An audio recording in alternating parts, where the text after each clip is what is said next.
Hello students, welcome back to the channel and welcome to D5 of First with योग paper 2। आज का हमारा topic है preventive geriatrics. Geriatrics means वृद्ध अवस्था। The study of physical and physiological changes in old age is called geriatrinology। Old age में जो हमारे फिजिकल और फिजियोलॉजिकल मीन्स माइंड में और जो फिजिकली हमारे चेंजेस होते हैं उनकी स्टडी को हम जेरियाट्रिनोलॉजी बोलते हैं। The care of age is called geriatrics means old age में लोगों की केयर प्लस उसका जो ट्रीटमेंट है उसको हम जेरियाट्रिक्स कहते हैं। Preventive geriatrics focus on preventive और delay the onset of age related disease and disabilities.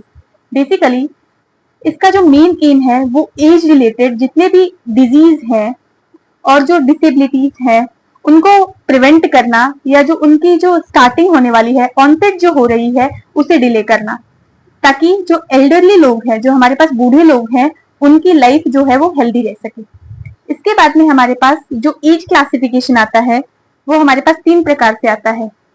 60 years and above elderly age, 60 to 75 early old age, above 75 late old age। MCQ का question यहाँ से form हो सकता है। उसके बाद में हमारे पास आता है health problems of the as.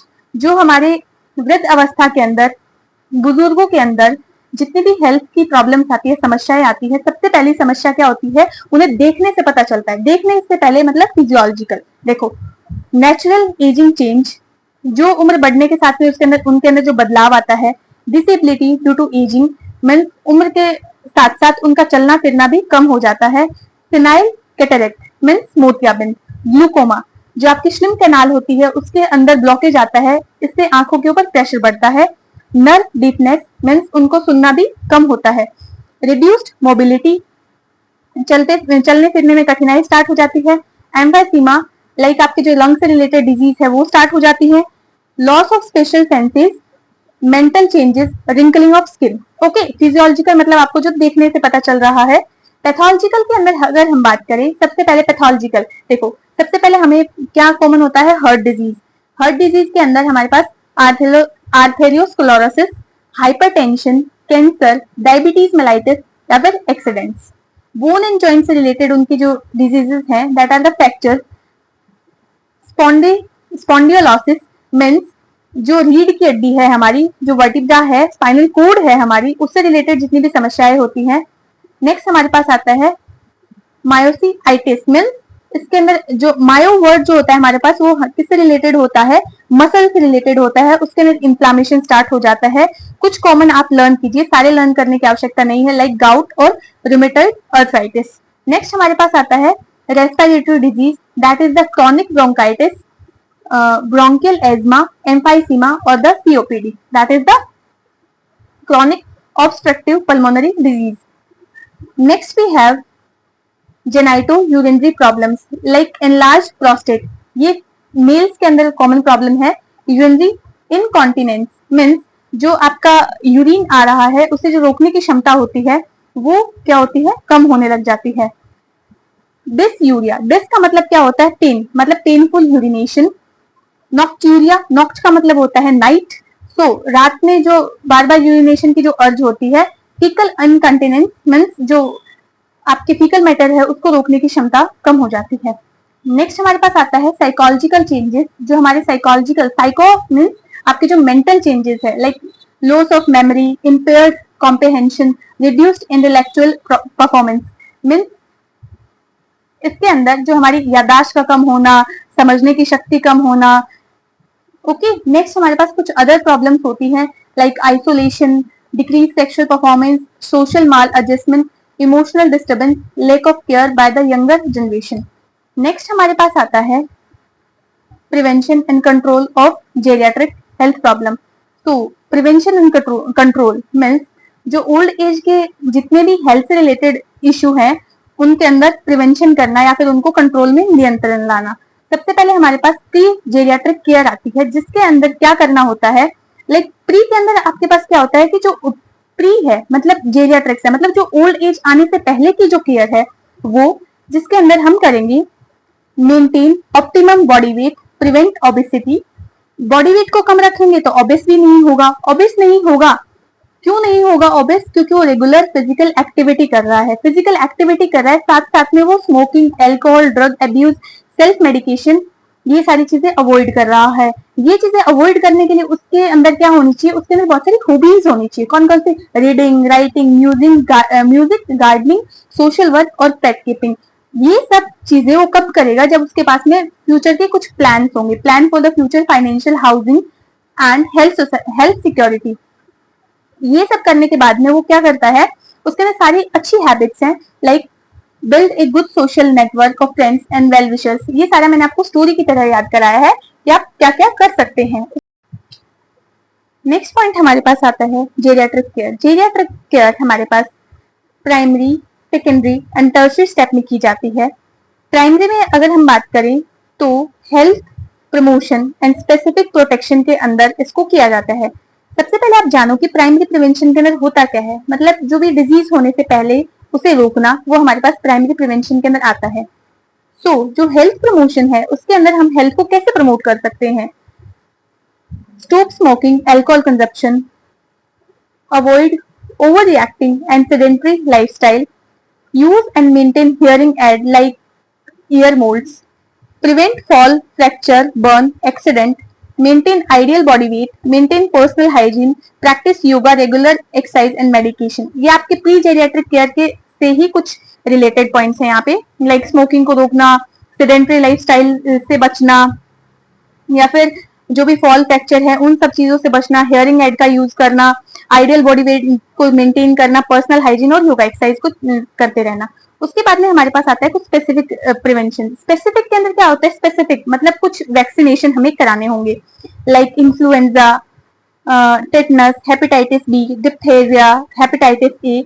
ये सारे पॉइंट्स हमारे पास आते हैं स्पेसिफिक प्रोटेक्शन के अंदर। सेकेंडरी प्रिवेंशन लाइक डिजीज को जल्दी से डायग्नोसिस कर लेना। डायग्नोसिस के अंदर means early diagnosis of the by periodic screening, proper treatment of hypertension, diabetes, dental, vision, hearing impairment, prostate cancer and colorectal cancer. ये सारी चीजों के अंदर हमारे पास अर्ली डायग्नोसिस काफी ज्यादा नेसेसरी है।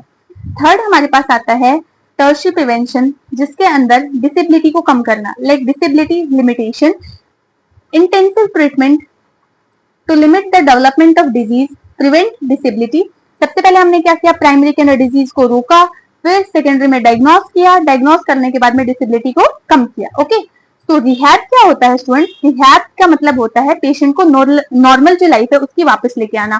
तो कभी कभार क्या होता है, जो हमारे दादा दादी होते हैं वो क्या कहते हैं, हमारी आंखें कमजोर हो गई हैं या फिर हमारी आंखों के अंदर ये दिक्कत है, तो हम उनकी सर्जरी करवा देते हैं, या फिर उन्हें सुनाई नहीं देता तो हम उन्हें हियरिंग एड ला देते हैं, या फिर उसके बाद में क्या होता है कि उन्हें चलने फिरने में दिक्कत होती है तो फिजियोथेरेपिस्ट घर पे बुलाया जाता है, या फिर सोशल थेरेपी मतलब उनके जो गार्डन्स हैं उसके अंदर जो उनकी टीम बनी हुई है जो योगा परफॉर्म करती है, वो उन सब चीजों के अंदर उन्हें ज्यादा इन्वॉल्व किया जाता है। ओके, सो ये सारी रिलेटेड आपकी डे टू डे लाइफ से ही है, समझ के इनको याद कीजिए। नेक्स्ट हमारे पास आता है student life style and healthy ageing. So healthy ageing is essential for healthy lifestyle is essential for healthy ageing. Healthy lifestyle होगा तो एजिंग भी कैसी होगी? Healthy. Promotes physical, mental and social wellbeing. अगर हेल्दी लाइफस्टाइल होगा तो हमारी social, mental और फिजिकल वेलबींग भी अच्छी रहेगी। इसके लिए हमें क्या करना होगा? बैलेंस डाइट का यूज करना होगा, न्यूट्रिशियस डाइट लेनी होगी, रेगुलर एक्सरसाइज करनी होगी, जो हमारा माइंड है उसे एक्टिव रखना होगा। कैसे? रीडिंग और लर्निंग से। स्ट्रेस को जो इफेक्टिवली मैनेज करना होगा, stay social engage and positive attitude towards ageing, improve quality of life. उसके बाद में हमारे पास आता है, ये 5 मार्क के क्वेश्चन में पूछा जा सकता है, रोल ऑफ रसायन इन प्रिवेंटिव जेरियाट्रिक्स। मीन्स जो आपका रसायन है उसका जेरियाट्रिक्स में क्या रोल है? लाइक रसायन थेरेपी का मेन एम हेल्दी एजिंग और इम्यूनिटी और लॉन्ग लाइफ देना होता है। क्या होता है? रसायन का मतलब क्या होता है? जो आप अम्ल की रसायन का प्रयोग करते हो, जो हमारा च्यवनप्राश है वो भी एक प्रकार का रसायन है, तो उसका काम क्या होता है? उसका हेल्दी एजिंग, इम्यूनिटी को बूस्ट करना, लॉन्ग लाइफ प्रोवाइड करना। Okay, rejuvenate and revitalise the body and mind, means body और माइंड को फ्रेश करना, एनर्जेटिक बनाना। ये सारे पॉइंट आपको अच्छे से याद करने हैं और इस चैप्टर में आप अपने जो ओल्ड एज के जो लोग हैं आपके घर में, लाइक आपके दादा दादी, नाना नानी, उन सबको याद करते हुए इस चैप्टर को पढ़ो तो काफी अच्छे से चैप्टर आपको समझ आएगा और इजी है, काफी छोटा सा चैप्टर है। नेक्स्ट हमारे पास आता है promotes overall vitality and energy. Means strength को ही हमारे पास बढ़ाता है। Strength the immune system, immune system को बूस्ट करता है। Increase resistance to infection and disease, रसायन लेते रहोगे तो कोई भी इन्फेक्शियस डिजीज नहीं होगी। Has anti ageing effects, like मतलब अपीयरेंस का आपको इंप्रूव करेगा। Enhance memory and cognitive function, memory को इंप्रूव करेगा। मेमोरी इंप्रूव होगी तो आपकी मेंटल हेल्थ इंप्रूव होगी, मेंटल हेल्थ इंप्रूव होगी मीन्स आपका ब्रेन जो है वो सपोर्ट कर रहा है। Reduce health age related cognitive decline, जो कि आपके एज रिलेटेड डिक्लाइन है, लाइक आपकी मेमोरी जो कम हो रही है, इंटेलिजेंस जो कम हो रही है, उसे ठीक करेगा। Help the body adapt to the stress, means जो स्ट्रेस होती है ओल्ड एज के अंदर उसको भी अडेप्ट करने में हेल्प करेगा, कोप करने में हेल्प करेगा।